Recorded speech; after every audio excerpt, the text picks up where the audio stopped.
thank you to the City of Toronto again. I mentioned you off the top, but thank you for presenting today's session and for the Academy Talks series in general for Ways and Means. And with no further ado, let's get started with introducing our speakers. Moderating today's session, we have Dr. Dori Tunstall. Dori is a design anthropologist, public intellectual, and design advocate who works at the intersections of critical theory, culture, and design.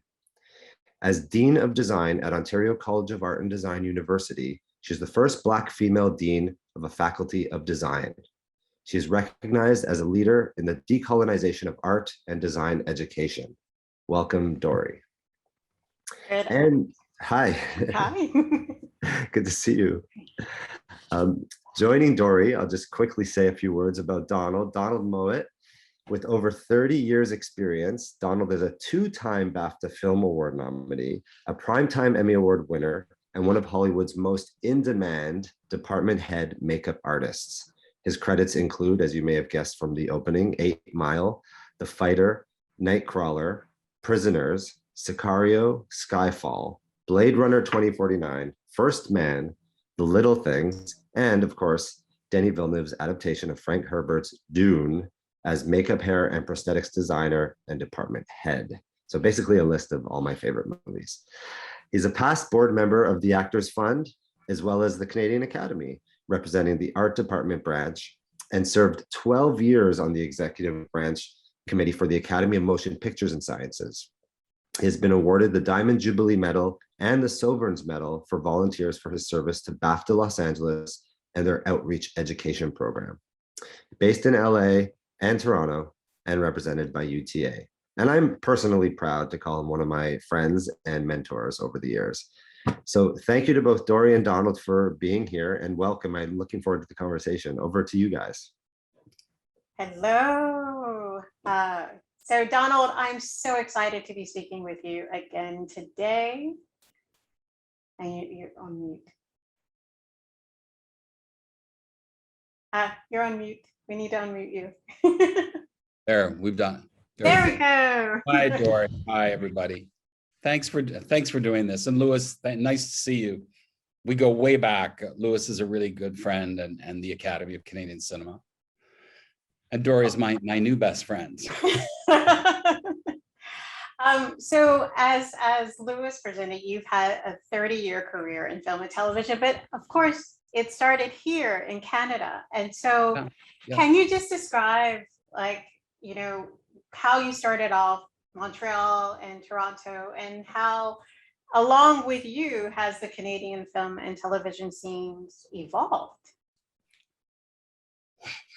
Well, you know, I think it's funny when we all look back at starting, how it was a very new industry, particularly in Canada, but I mean, in Montreal, I don't know. I was such a, you know, I don't know what people thought I would do with my life. I didn't even know you could make a living in films, let alone makeup.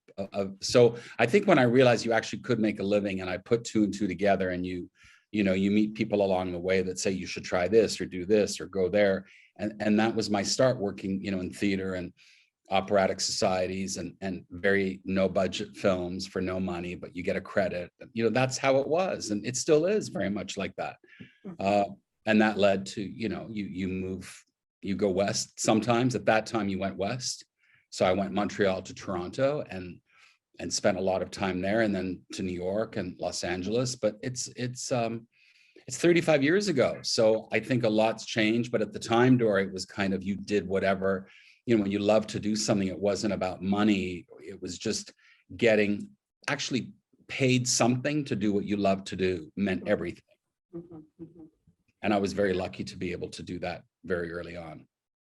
What are some of your earliest projects that you've done in terms of like really learning the most about the film industry itself as you participated in, but also kind of what does it mean to do, let's say, makeup and hair in film versus in other theater and other places where, again, you started out from? Like, what was that first project that you were like, oh, I'm really in the film business?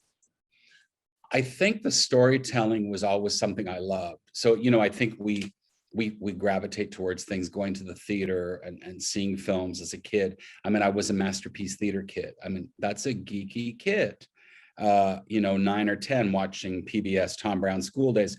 But I was very interested in that kind of thing. And so I think when I started the first couple jobs, where you absolutely, it's trial by fire and you have to fake it to make it to some extent. And it's absolutely the truth, because my first couple of jobs, I mean, it's a miracle I wasn't fired, on the fly.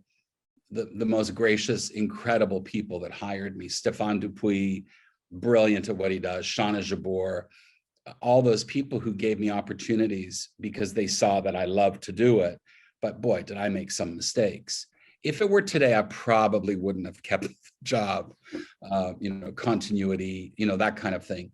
Anne of Green Gables, I think, worked for me because I love the period. And they wanted, it's really interesting because when I went to Toronto to show this sort of this minuscule portfolio to Donato Baldessara at the ACFC, I had a great friend I waited tables with in Montreal called Leslie Hope, who went on to become quite successful actress in John Cassavetes' film. And I made her up, and in my parents' basement, I used to dress her and fix her and do all these crazy things. And I showed these pictures and they said, wow, that's really not, it's very natural. We're doing Anne of Green Gables and we need people. So that really is what got me started. Leslie Hope, ACFC, Toronto, and my mom and dad letting us do all these crazy things in their basement. So everyone hear that? It starts in the basement. We don't start in the garage, we start in the basement.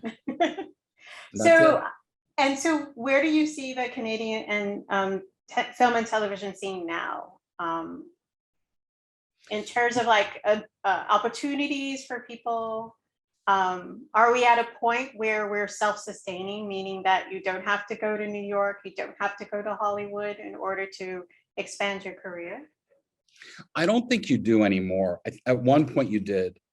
There's no question. I think it would matter where you come from. I mean, if you're from a smaller, I guess what I recently realized was that if you're living in a place that has a production hub, so if it's Atlanta or Vancouver or Budapest, you have a production hub. So there's a chance to get work. If you don't live in a production hub, then I do think you have to leave if you'd like to pursue something different. And that's very hard for people, and not everyone can do it, which I get. But at the time, I mean, Montreal, there wasn't a lot happening. Toronto was kind of starting to happen. There was Canadian production, which we were very proud of at the time.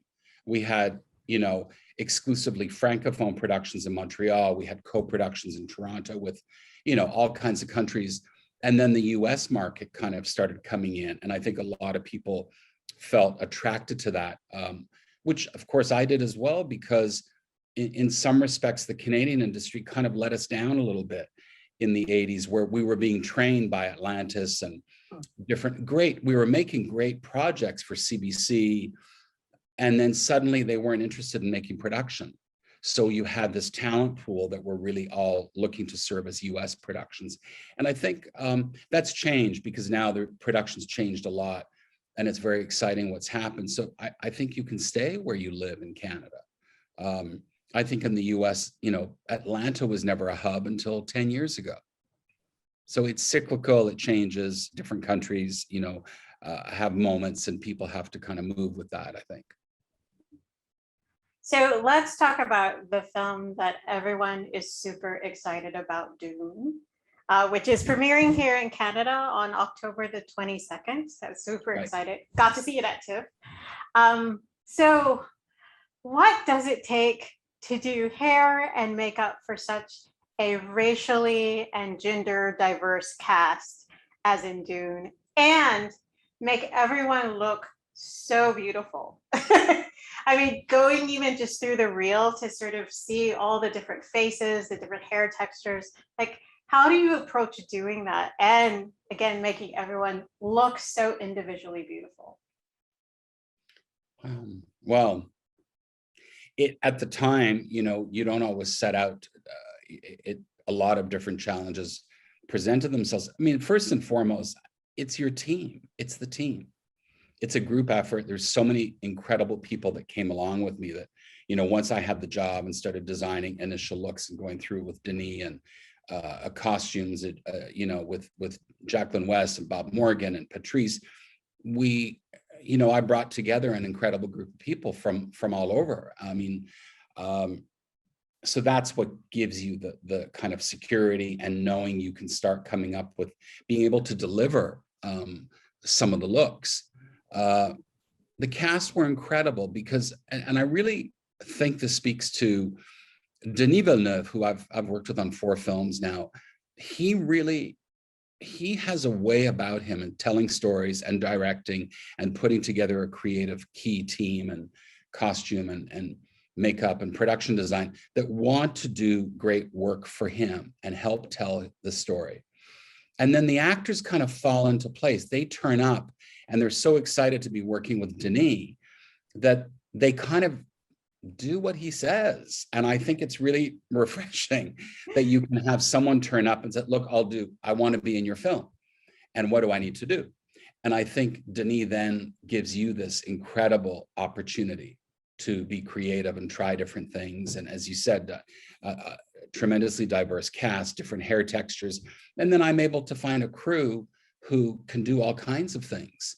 So each character I kind of assign, I do certain people, other people come in and we work together, we've storyboarded. And then once we started to prep certain characters much earlier than others, even though they play towards the end. So David DeSmalchin, Stellan. So I was able to call good friends of mine, an incredible team in Stockholm, Luve Larsson and Eva von Bar, and with Stellan to say, look, this would be the best way to try this. So we got our, as Denis calls it, brainstorming.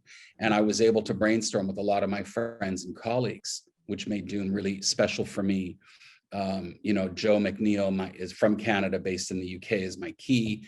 All kinds of Cheryl, Rocky, all kinds of people who bring a lot to the table and a lot of experience to the table. So we had hundreds of years of experience between my core team. Yeah, it's kind of remarkable. Well, were there specific characters that you, let's say, found more exciting or more challenging in some ways to be able to create or make in the film Dune? Because he has such a wide variety of looks, right? There's such a wide variety of looks. And so were there some that was a little more challenging in terms of the brainstorming process? Were there some that were more challenging in the execution of it? What was that experience?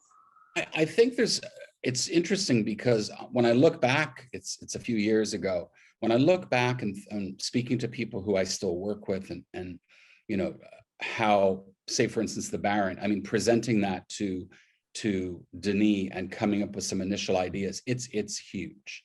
And no pun intended, it's an enormous undertaking. And I think when I thought about it, and the first reaction from Denis and from the studio was like, is this going to work? It was very, and of course, then I thought, well, I know who can do this. And that's kind of how I went. And then Denis reacted very positively to my reaction. So that character, we had a lot of prep time, although I put a lot of pressure, I'm sure, on Luve and Eva, and the whole team from Sweden must be going, oh my God, what have we done? And I think he said to me one day, I lost 10 kilos. And I said, I gained 10. So I think we're even.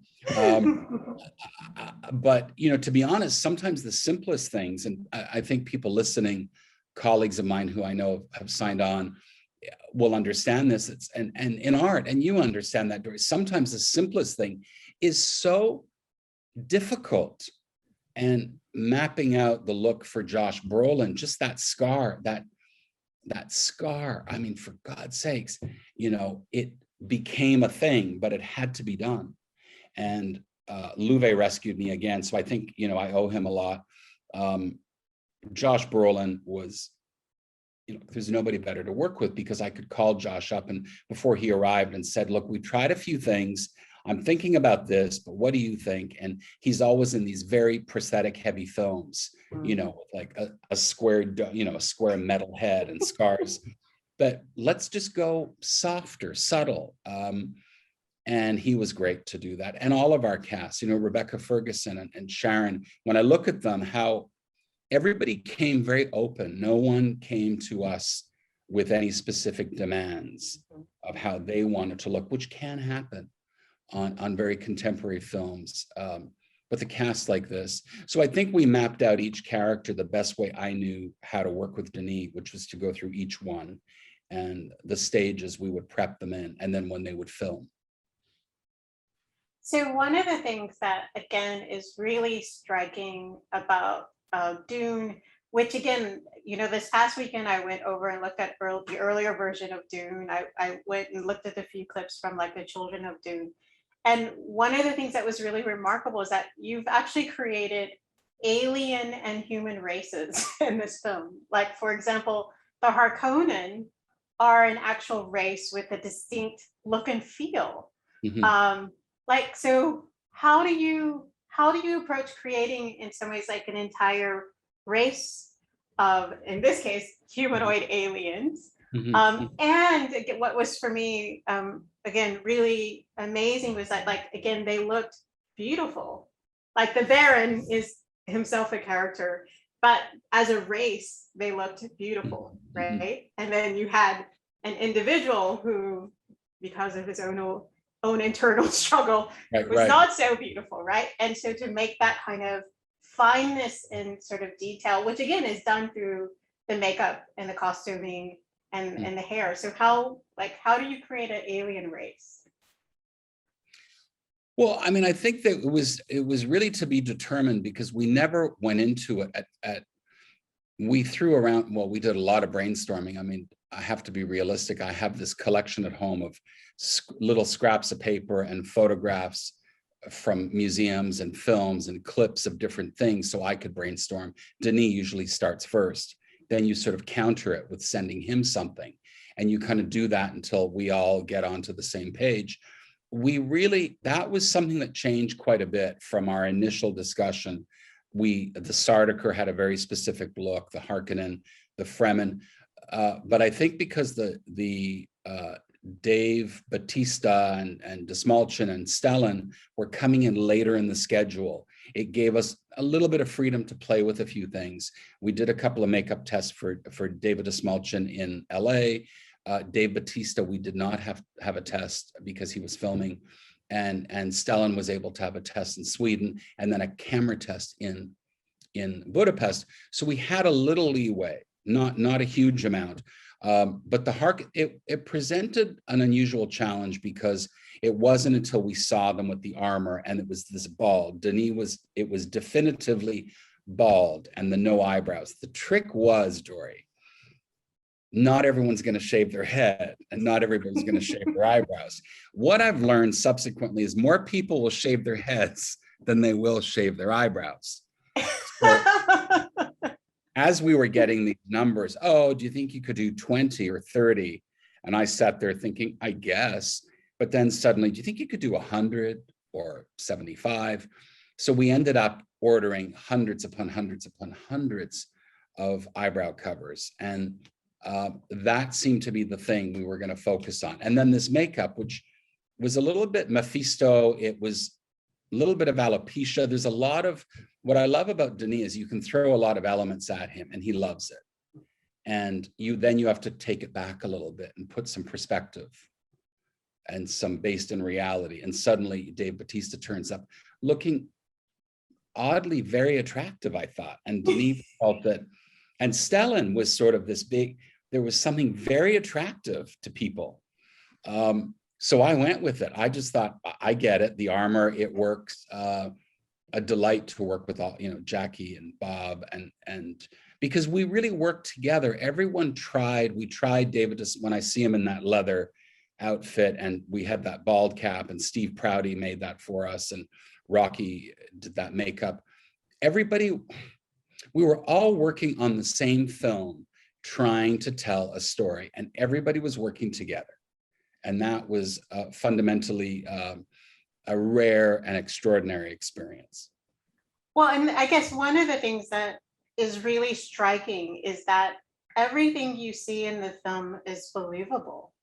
Like there isn't that sense of space opera in maybe your old Masterpiece Theater days, right? Like this is very believable as a world. These people are very believable as a group of people. So how do you take all of that and make it actually feel really real and believable to people?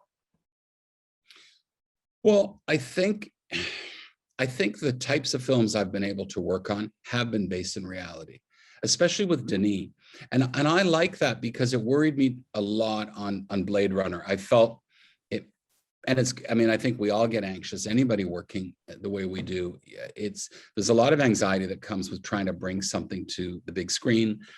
And I felt with Dune, I was a bit more confident than I was on Blade Runner, that I knew that Denis does like to ground things in a reality. And one of the things that came up, for instance, with Stellan, and Louve and I talked about this a lot, because his design, when you really look at the engineering of the Stellan makeup is really extraordinary, if I do say so myself, because they did a phenomenal job in what was important to me. And what I presented to Denis was, fat in films, a sort of obese, heavy guy, has often been portrayed in films as funny.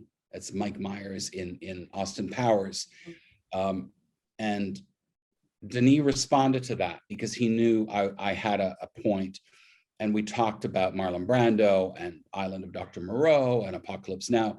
And that was the strength. He wanted strength and viciousness and a kind of a feel and gorilla-like in this chest. And that's where we started. Dave Bautista's hugely powerful, but I think working on Prisoners and Sicario, I'm comfortable with Denis that I know what I can present. And if I turned up with a makeup, or you send somebody to set with a hairstyle that feels done, or it feels too fashion or too flattering, he won't buy it. Rebecca Ferguson's a great example because look, she's beautiful and she's natural, but at the same time, there's a Grace Kelly quality to her, a serene quality, but she's also the mother, and she's only, 10 years older than Timmy. But I think we bought it because we came up with hair and makeup that was equally flattering as it was believable and not a distraction, and that it helped. She's the concubine. She's not the wife of the Duke, so we had some great moments, and I thought she actually got to look better as she's distressed in the desert with all that sea salt spray and dark circles under her eyes, and then you get Sharon, who's just so beautiful. So now that these images are coming up, can you tell us the secret of how you accomplished the blue eyes from the spice? Well, Dori, I would love to take credit. I'd love to tell you we put contact lenses. We made contact lenses actually for Zendaya, but we never used them. That is all Paul Lambert, visual effects. He gets all the credit. Kudos for that. He did send me a preliminary idea, which we weren't allowed to show anybody, so it was top secret for a very long time. And all the actors, the ones who would have the blue eyes, so Javier Bardem, Sharon Duncan Brewster, everyone said, what are my eyes going to look like? And I said, well, I can't tell you. So you have to act as though you have blue eyes. But it was a beautiful color, and I had to take that into consideration in some of the makeup. So I use more brown tones, warmer tones, certainly for the eye shadow and shading for Zendaya and Sharon Duncan, with that in mind. Okay, so let's turn from Dune. I know everyone's really sad. And let's talk about The Guilty, which is coming out on October the 1st on Netflix, because filming that movie is a completely different experience, right? Because it was done at the height of the pandemic, and it was done like, it's a very different film, very intimate, not this space odyssey, so to speak. So can you talk about that experience of working on that and the intimacy in some ways of trying to do this project in the context of COVID-19?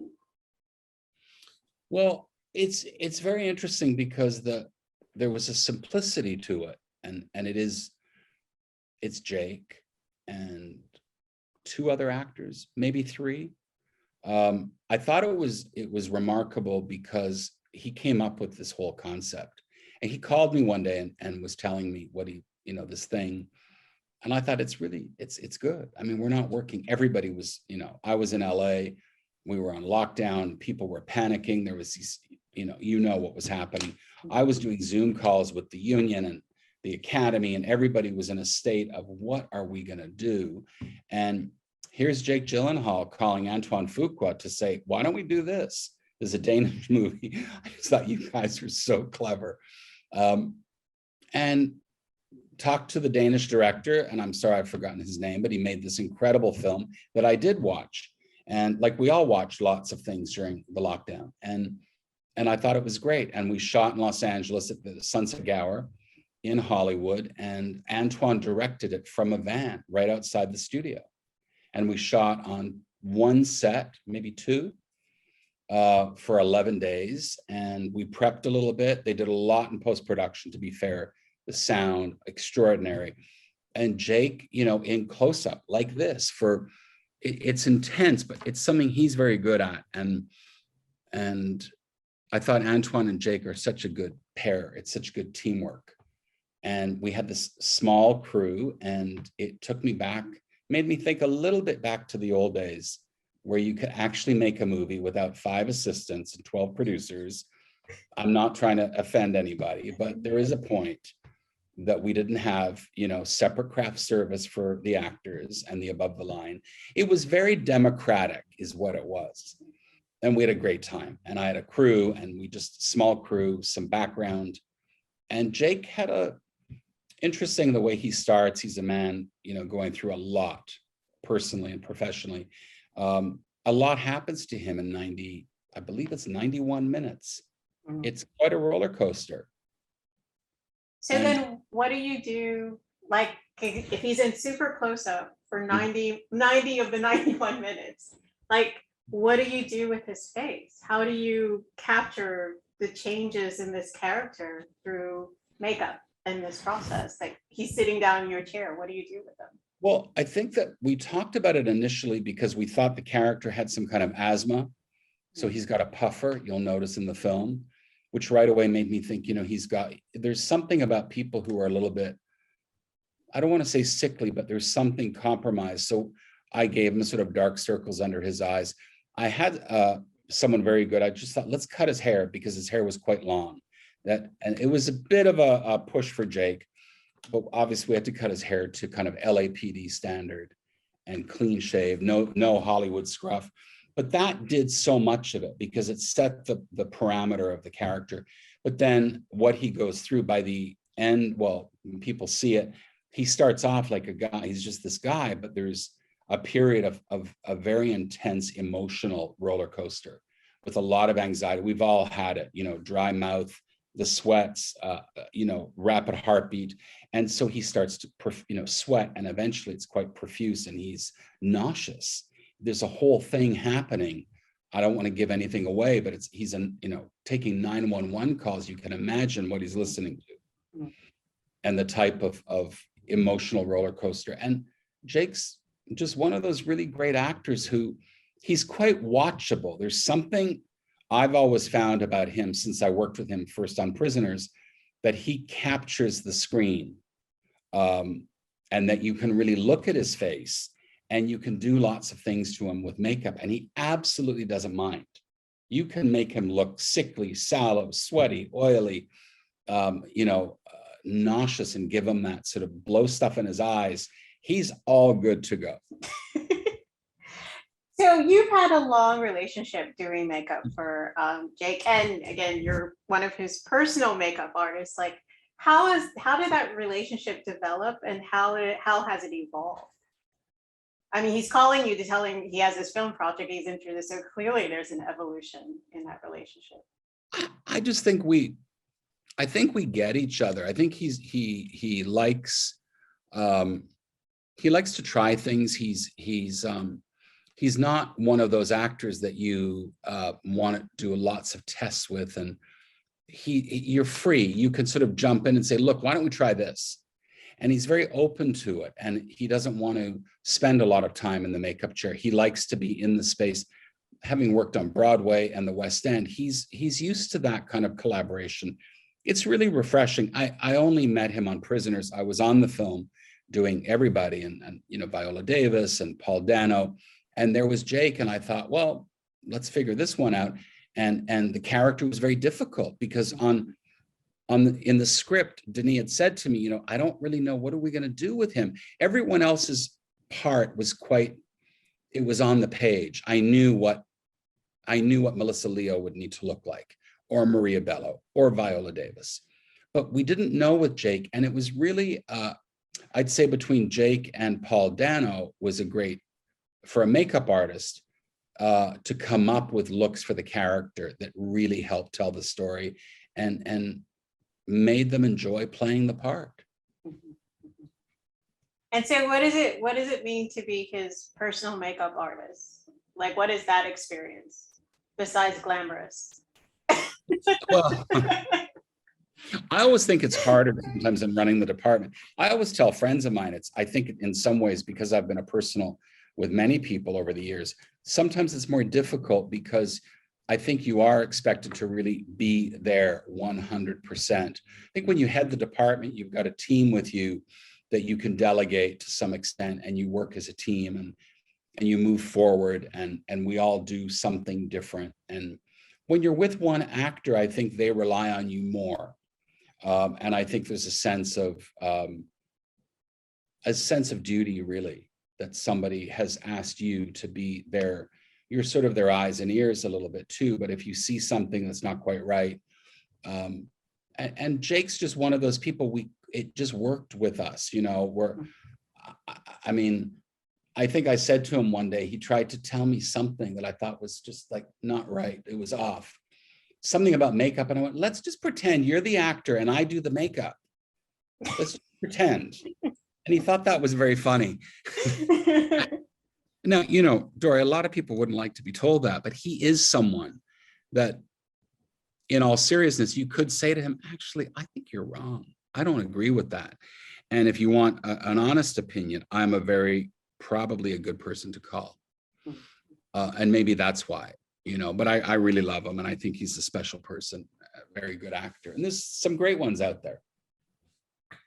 So but before we open it up to the audience, so please provide questions in the Q&A so that we can ask them to Donald. So while we're waiting for them to prepare this, let's talk about the work that you're doing to prepare the next generation of talent in hair, makeup, and prosthetics. So you're actively involved in creating lots of opportunities for people in the film industry. What are some of your current activities? What are you doing? Well, I think when I've been in Los Angeles, I've worked a lot with BAFTA, and in London, BAFTA Crew, it's called BAFTA X BFI, the British Film Institute. So when I'm in London or virtually, as we have been in the past couple of years, worked with a lot of young people, or new, not necessarily young people, but people starting in the industry, and not just makeup or hair, but costumes, set decoration. Really encouraging young people who are interested in film and television to go the next step, and that not everyone needs to be an actor or a director or a rapper or, you know, a top 10 performer, because let's get real. And I think the kids are interested when they see what a makeup artist does, and that hairstyling doesn't have to be somebody in a corner shop doing a roller set, that you actually are creating and telling stories. And there's work, there's a whole area that guidance counselors are just not able to tell people about. They certainly didn't tell me. And I think that in Europe, I see it as well, where people feel there's a shortage of people able to mentor people. And unfortunately, with the pandemic, we've not been able to do as much outreach. the Academy of Motion Picture Arts and Sciences do a lot of work with young people all over the world and in Los Angeles. And BAFTA LA, I think, have been commendable in what they do. Shakespeare, they do all kinds of screenings. I've gone into Washington Prep High School many, many times. I've brought colleagues in, our first AD from Blade Runner. I've brought other makeup artists, hairstylists, people who the kids relate to because they're diverse people. They're not always diverse, but they're people who work in films the kids have seen.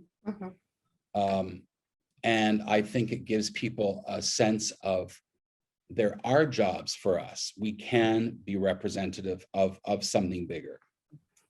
So what are some things that the Canadian film industry is doing well to prepare the next generation? Well, I mean, I will say that when we started, I mean, years ago in Canada, I think the sense of community was very strong.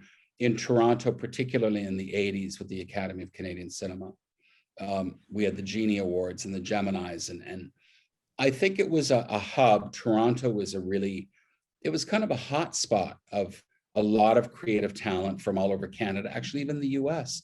And it was a place people looked to. And I think still do. I mean, when you think of the talent that's come out of, I mean, just Montreal, just 2 or 3 of the top directors working today. And technically, in costume, makeup, when I think of being in LA at the Academy and seeing 3 or 4 people around our table, just on the makeup branch and makeup and hair branch, there are sometimes 4 and 5 Canadians. So that's to me, is very impressive to see that. I think what's happened recently with what Lewis was talking about, the programming, the films have been very good. The television has been very good coming out of Canada. I mean, from about the time of seeing The Fast Runner, maybe, I don't know, 10 years ago, somebody at the Academy will correct me, was a Oscar nominee. It was in an Inuit language. It was a remarkable film that was seen all over the world. And the stories are great. I mean, when I think back of The Bay Boy or Ann Wheeler's films, Bye Bye Blues, Denis film, I mean, Incendie, Maelstrom, I mean, Leo Lo, I mean, there were so many incredible films. Margaret's Museum, which I still look back on working on that 35 years ago, is a timeless thing. So now we have some questions from the audience. Okay. And so the first question is, you've had an incredible career. I was interested in hearing your thoughts on the set experience of The Guilty. How have sets changed, especially for below the line professionals, for the better or not for the better over the years? So how have sets changed, especially for below the line professionals over the years? Well, I think right now is a really difficult time. And I would be, people who know me, who are listening, know I am a man who's very frank about things. I think we're not in the best of times with COVID, particularly. I like to call it COVID theater. A lot of people get annoyed with me, but I think we have, paid a price as kind of frontline workers. And we're not frontline workers. We're put in some very tricky situations. We will make it better. We have to make things better in terms of our hours and things. You see, what happened for me, it was cathartic. I think that many people, we have all talked about this, have had these moments now where we were at home for 3 or 4 months, realizing that it was actually really nice to be able to get to see your family and your friends and go to the dentist or make a doctor's appointment. And mental health has been a huge thing, and all kinds of issues that we've forgotten about. And the pandemic has been very tough, particularly because people felt they were also paying the price for it. And that we were told we wouldn't work long hours, and we did. And you're wearing a mask all day. It's not like going to the office for 8 hours with a mask on. You're standing on a set for 12 or 14 hours. So I think it's time. Times have changed for us, and a lot of people have either wanted to leave the business, and I don't think they should. I think it's a time for us to reconnect, and the leaders in our industry have to listen to our rank and file, and not everyone's in a position to express their opinion. That's a fact. People forget that. And I think it's the duty of senior people in the industry to speak for others. And Natalie Atkinson sort of addressed this also, but asked the question, do you think social media awareness can be the momentum needed for real systemic change? I do for a lot of reasons, but I think particularly right now, because we don't post very much from work, we can't post too much with actors or storylines. But I think the fact that people saw us back at work, I mean, I was on The Guilty, we did the Dune additional photography. I think people really related to seeing us go back to work. I have friends who would not work, they were terrified. People are nervous, and I'm traveling to the Middle East, you know, on Saturday. Yeah, people are nervous. I have some crew, I would never, ever not listen to the concerns of somebody, especially when it comes to their health and their mental health at this time. And so this has been a very good moment for below the line people to express themselves, which you're seeing on Instagram and Facebook right now with our contract negotiations, which are, you know, it's a very complicated time. So there's a group of questions that are about what advice would you give to young students or those who are kind of graduating? And so I just sort of, Leslie Olson. Hi, Leslie. Yeah, just there's a couple of them that were that. So I went to an anonymous attendee. So there's a few that were asking about, again, as a student or a graduate, what is some advice you would share? Well, I think the most important thing is to just keep doing it. It's really difficult, and sometimes it feels, I always remember that feeling, you know, that doors are closed in your face and people don't answer the phone or they don't respond to an email. And it's very difficult because I have been there. I really have, which is why I try and respond to every single email I get from someone. And I've got to say, sometimes when you're working 16 hours a day and you get an email, hi, Mr. Mowat, but it is our duty. Be nice. People are always saying be nice, but really you can be nice. Just give them a reply. Keep the resume. Sometimes I have found people, and I say that to people on Facebook or on Instagram. I have found crew on Facebook. I was hired on Facebook not that long ago because a producer didn't realize I was in town. It does work. And I know it's not everybody's thing and not everyone loves it, and that's okay, but it is the way people communicate. And I did, maybe while we're on it, Dora, if I can just, there was one thing that's been on my mind tonight, because recently in Toronto, a very beloved person, Marlene Aarons, had passed away, and she was a remarkable makeup artist. She worked at the CBC for many, many years. We're going back into the late 60s, 70s. But I always think of Marlene, and I speak a little bit with her family and her daughter, Jordana. Marlene, I think she died maybe 3 or 4 weeks ago. It's very tragic. Marlene was our chair of our union in Toronto, of the IATSE. I knew her at ACFC. She was a Saskatchewan girl who came to Toronto to pursue her dreams and worked at the CBC and had this great family. But I always remember Marlene being someone that we would just check in with each other. There was a real sense of community when she was our chairperson at IATSE 873. She was our best leader, our best chair we ever had, because there was a human quality to her as a department head, as a chair, and a makeup artist. And I think that that's what I say with younger or newer people, is reach out. There are some very nice people out there. And I think if you approach correctly, don't push people too much. Try just to reach out to them and say, look, if it's not, could I show you my portfolio? There are people who will, and occasionally somebody's going, oh my God, I'm actually looking for people. We're on a permit list right now, or we're looking for people who do body painting or facial hair, or they're great at doing glamour in 1960s. You know, that's the kind of thing that we do. And that's what I like about Facebook and Instagram. And I wanted to say that about Marlene, because she hired me in 1984 when she was on a film for, I don't know what it was. And I said, do you ever, and she said, yeah, call me. And I need, you know, and she did, because I followed up And I sent her my resume, which had like 4 things on it.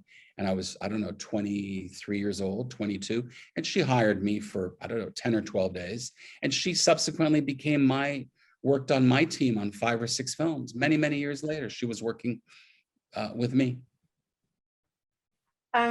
So you're talking about this. So can you tell us a little bit about what makes a collaboration work well between you and an actor? So this is from Sugith. And what does a good actor do to make the relationship good? And what do you do to make the relationship good? I think with actors, I learned this very, very young, and I'm very glad I learned this, is to not impose your will. You cannot impose your will. If you have an idea, it may be a great idea, but it's not going to fly if you don't make it collaborative. So you need to take less ownership of it. And if you come up with something, I've had it happen with a contact lens or facial hair or an idea for hair, or let's not do a wig. How about that? And do something else. And the person has received it very positively. But I think sometimes people forget that your job is not the most important job on the film. And yet we all feel that. And especially when you start, you all feel fundamentally and essentially my job is the most important. And I'm just looking, and I've seen that, and it makes me laugh because I was that person. And you have to have someone older and wiser tell you, just stop it.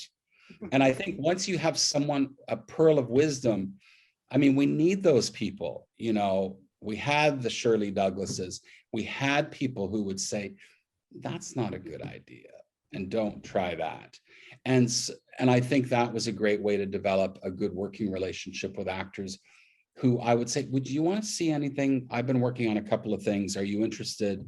On this film, I didn't know Oscar Isaac very well apart from Dune. And I had said, have you ever seen the Polanski film, where he's in it and he directs himself, and it's called The Tenant, and it's really creepy and it will send shivers up your spine. And I said, and he said, oh my God, that is exact, it's presenting an idea that other people are open to receiving. Okay. Right? If the actress says, I am never wearing my hair up and I'm never wearing red lipstick, guess what? Don't push it. Don't push it. It's going to go badly. So Adam Latipus asked the question of, out of all the incredible films that you've worked on, what are some of your all-time favorite characters or scenes? Well, there's been a couple, but I would say when I saw that clip, there's a couple of scenes in 8 Mile with Marshall Mathers, Eminem, and Brittany Murphy. And, I liked her a lot. I really did. Mekhi Phifer. There were some moments in the car, when Omar is telling him, you're either up here or you're here. I always remember that moment, how you feel, and Brittany Murphy and the things she did and said. I really was touched by, and Marshall Mathers, the genius of watching him write Lose Yourself. I watched it over the course of 4 months, and his brilliance and how kind he was. Nightcrawler, I've seen Jake be good in films and on Broadway, but he was so spectacularly good in that film. And he made a character that you can remember the lines. And I'm not that person. I thought he did this extraordinary job. I'm just thinking Nocturnal Animals kind of left me in a place because Tom Ford taught me to think a bit differently. First Man, I had a kind of an emotional reaction to that film. Between Ryan Gosling and Claire Foy's ability to say absolutely nothing and have a close-up where you knew everything that was happening. It was so, it's so deep. And I think I saw the film, my sister came to see it with me in Toronto during festival. And I had a moment actually before the lights came up that I had this incredible moment, and the look of Claire took me back to being, because I'd be that age, 3 or 4, and she's through the screen door and she's smoking a cigarette. And it would have been around the time I would have been 3 or 4 years old. And I remember people and how they looked.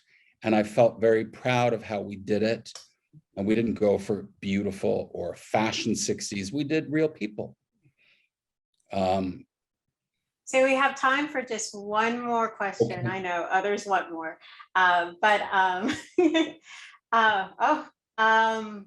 so you mentioned this score. So this is from Simone. You mentioned this scar being a challenge, and it became the thing for Josh Brolin in Dune. Was there another thing or challenge that you feel proud of overcoming, which again had a sort of significant impact on the character of the story? And again, it doesn't have to be for Dune. This could be across your vast career.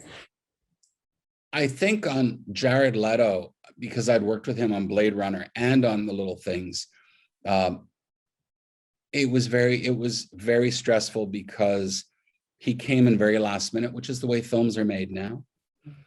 There's a moment where you have to figure out very quickly what you're going to do. We had one of two options. We did a makeup test that, Roger Deakins would see with Denis, and we looked at it together and they decided, let's go this way. Pardon me, a day before he's going to shoot. So I'm doing prep 2 weeks before. I mean, that really is a stressful thing. And you're prepping with the contact lenses in Los Angeles. You're looking for all kinds of things. You can't cut his hair. And that happened on The Little Things, where it was lovely to see Jared again, but I went to see him and he said, I can't cut my hair and I can't shave the beard, but you got to do something. And, at that moment, I don't know if anyone saw the Meryl Streep and Anne Hathaway, Devil Wears Prada, where she's got to get the 2 signed copies of the Harry Potter book for her twins. That's how I felt. I thought, Jared, are you kidding me? So, yeah, so we came up with it and, we figured out, let's do this nose, let's make him, so nose, teeth, cheek acne, greasy hair, but we kept his beard. And he did look, it was a complete transformation, with my team again, Mark Neiman and Louvet, and we had this great nose. We tried 4 or 5, but literally the nose was flying and got stuck on a plane in France with FedEx. The amount of stress that we go through is extraordinary to explain to people. But I learned a lot, is you just have to do what you can do in a short time frame. But I have learned to never promise things, and also tell actors, I think if you do it this way, at 4 o'clock in the morning, 4 months into the production, you will be thanking me. So, Donald, thank you so much. I, again, so enjoy talking with you. So now we're going to turn it back to Louis to kind of wrap up. But again, Donald, thank you so very much. We could talk to you forever, Ken. So everyone, just put your hands up if you want a part 2 of the conversation, because I think we could definitely go on. Dori, thank you so much, Dori. Thanks for doing this. And it's a pleasure always speaking with you.